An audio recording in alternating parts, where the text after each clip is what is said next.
नमस्कार। पूरा विश्व आज कोरोना जैसी भयंकर महामारी के बीच में गुजर रहा है।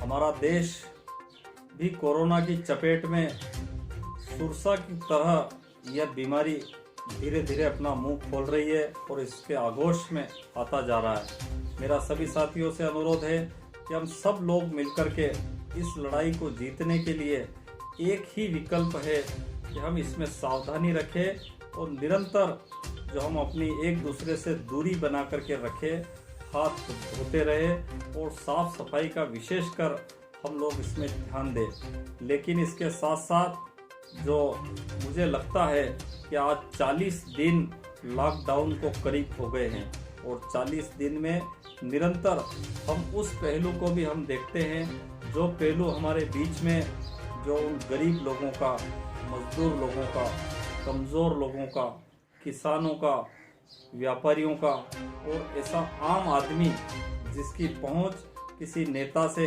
अधिकारी से नहीं है और वो आदमी आज फैक्ट्रियों में या कहीं दूर अपने परिजनों से दूर, हमारे घर से दूर हजारों किलोमीटर फंस गया है। ऐसे लोगों को भी आज उनकी याद आ रही है कि वो निरंतर इस 40 दिन की जो पीड़ा भोग रहे हैं, इसका कष्ट भोग रहे हैं, इसकी तकलीफें भोग रहे हैं। उनकी तकलीफें इस कदर जो चढ़ चुकी है कि वो निरंतर इसके लिए पैदल ही अपने घर से निकले और अपने घर के लोगों से और अपने परिजनों से मिलने के लिए वो मजदूर छोटे छोटे बच्चों को लेकर, महिलाओं को लेकर और नन्हे नन्हे बालकों को लेकर के वो पैदल चलते आ रहे। उनके जूते नहीं है, चप्पल नहीं है, पैरों में छाले हो गए हैं और ऐसी स्थिति बन गई कि कई मजदूरों ने तो रास्ते में ही दम तोड़ दिया, उनके प्राण पंखे उड़ गए।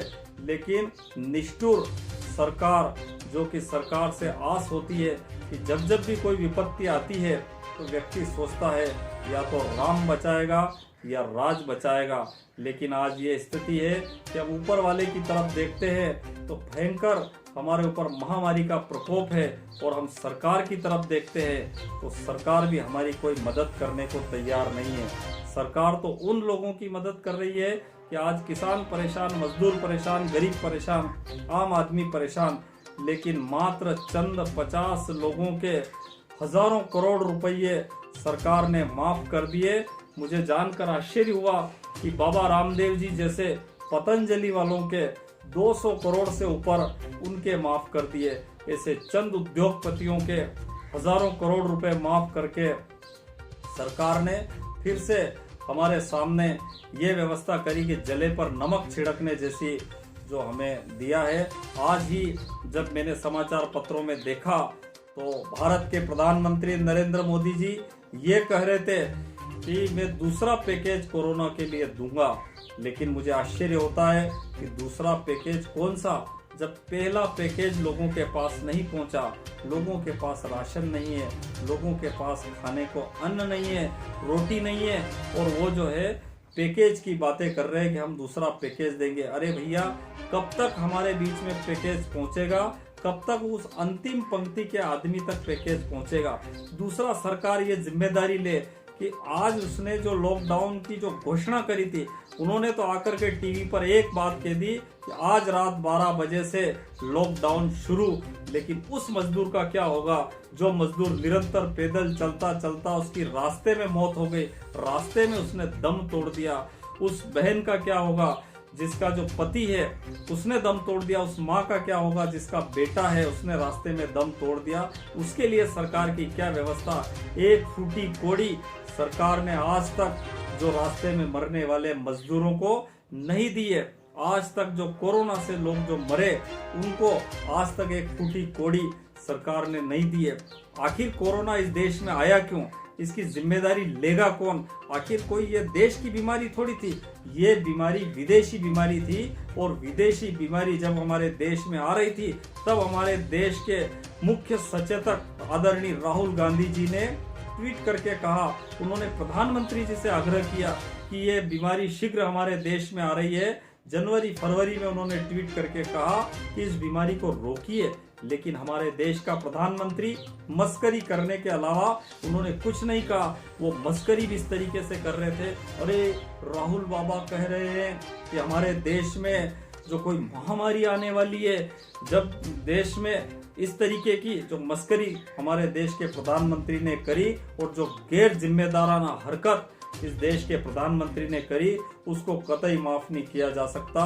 हिंदुस्तान की 136 करोड़ जो आबादी है उसको आज जो खतरे में डालने का काम नरेंद्र मोदी जी ने किया। जब इस देश में लॉकडाउन वहां पर करना था एयरपोर्ट पे, जहां पर हवाई अड्डे पर लॉकडाउन करना था, जो विदेशी नागरिक हमारे देश में आ रहे थे उनको उनकी जांच करना थी, उस समय तो देश का प्रधानमंत्री नमस्ते ट्रम्प कर रहा था। और जो अमेरिका के राष्ट्रपति की जो जी हजूरी में लगे हुए थे, जब समय था कि इस देश में कोरोना से निपटा जाए, तब वो इस देश की गरीबी छुपाने में लगे हुए थे। आज आंकड़े छुपाए जा रहे हैं। आज जो उस समय ट्रम्प जब आए थे तब वो दीवार बना रहे थे और गरीबों के आगे एक बड़ी बड़ी दीवार बना दी, और आज फिर इस देश को जो ऐसी स्थिति में पैदा कर दी। मुझे लगता है कि देश का प्रधानमंत्री निरंतर मस्करी के अलावा कोई काम नहीं करता है।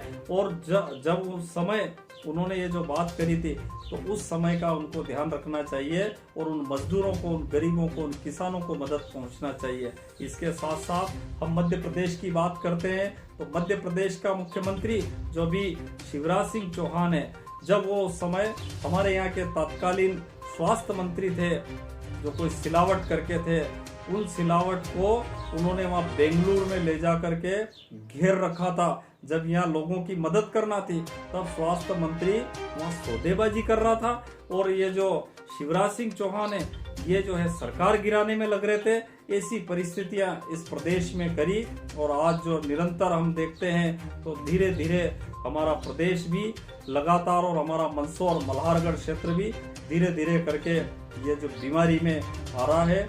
निश्चित रूप से मेरा सभी साथियों से अनुरोध है, इस बीमारी से लड़ाई लड़े और हम ये लड़ाई निरंतर जारी रखेंगे। इसके साथ साथ हम बात करते हैं किसानों की, कि अन्नदाता किसान जब उसको लगा कि उन्होंने, जब माननीय कमलनाथ जी मुख्यमंत्री थे और उन्होंने उस समय गेहूं के लिए उन्होंने पंजीयन कराया था, लेकिन दुर्भाग्य की बात है कि आज शिवराज सिंह चौहान उनका गेहूं ले रहा, तो गेहूं लेने के लिए उन जो किसान है उनका पैसा सोसाइटियों में जमा किया जा रहा। एक तो जो किसान परेशान है, मजदूर परेशान है, और उसके ऊपर उसकी जो पैसा है वो सरकार काट रही है। ये दोहरा मापदंड सरकार का मुझे ऐसा लगता समझ में नहीं आ रहा। मेरा यही अनुरोध है कि हम सब लोग मिलकर के इन लोगों से भी हमको बात करना चाहिए, क्योंकि ये लोग बचना चाहते हैं। ये सोचते हैं कि इस देश में जो है कोरोना की बीमारी आ गई और उसको जो है हम लोग उसको छोड़ देंगे। भैया हम छोड़ेंगे नहीं। हम पूछेंगे कि जब इस देश में कोरोना आ रहा था तब आप क्या कर रहे थे। आने वाली पीढ़ी पूछेगी कि जब इस देश में कोरोना जैसी भयंकर महामारी इस देश में आ रही थी तब देश का प्रधानमंत्री क्या कर रहा था। हम उस पीढ़ी को क्या जवाब देंगे कि उस समय देश का प्रधानमंत्री नमस्ते ट्रम्प करने में लगा हुआ था। क्या ये जवाब देंगे? क्या शिवराज सिंह चौहान आने वाली पीढ़ी को ये जवाब देंगे कि जब मध्य प्रदेश में कोरोना जैसी भयंकर महामारी फैल रही थी उस समय हमारे प्रदेश के मुख्यमंत्री जो है शिवराज सिंह चौहान कमलनाथ जी की सरकार को गिराने में लग रहे थे और मानवता को खतरे में डाल रहे थे। ये स्थिति कर दी है। मेरा सभी से अनुरोध है कि हम सब लोग मिलकर के इस कोरोना जैसी भयंकर बीमारी को तो निपटेंगे ही निपटेंगे, लेकिन इसके साथ साथ भारतीय जनता पार्टी ने संपूर्ण मानव जाति को खतरे में डाला, उसको हम लोग छोड़ने वाले नहीं है। इन्हीं शुभकामनाओं के साथ मैं पुनः आप सब देशवासियों से यही अनुरोध करना चाहता हूं कि आने वाले समय में हम सब लोग उनका ध्यान रखें। और साथ साथ में मुझे एक बात और याद आती है कि जब हम देखते हैं कि अगर कोई संकट आता है तो हम डॉक्टर के पास जाते हैं और डॉक्टर में भगवान के दर्शन हम लोग करते थे, ऐसी कहावत थी। लेकिन आज हमारे हिंदुस्तान के डॉक्टरों ने पूरे देश में जो कहावत थी वो चरितार्थ कर दी और आज हमें जो साक्षात जो ईश्वर तो कहीं दिखाई दिए नहीं, लेकिन डॉक्टरों में जो ईश्वर दिखाई दिए, उन्होंने इस मानव जाति को बचाने के लिए अपने प्राणों को न्यौछावर कर दिया। देश की पुलिस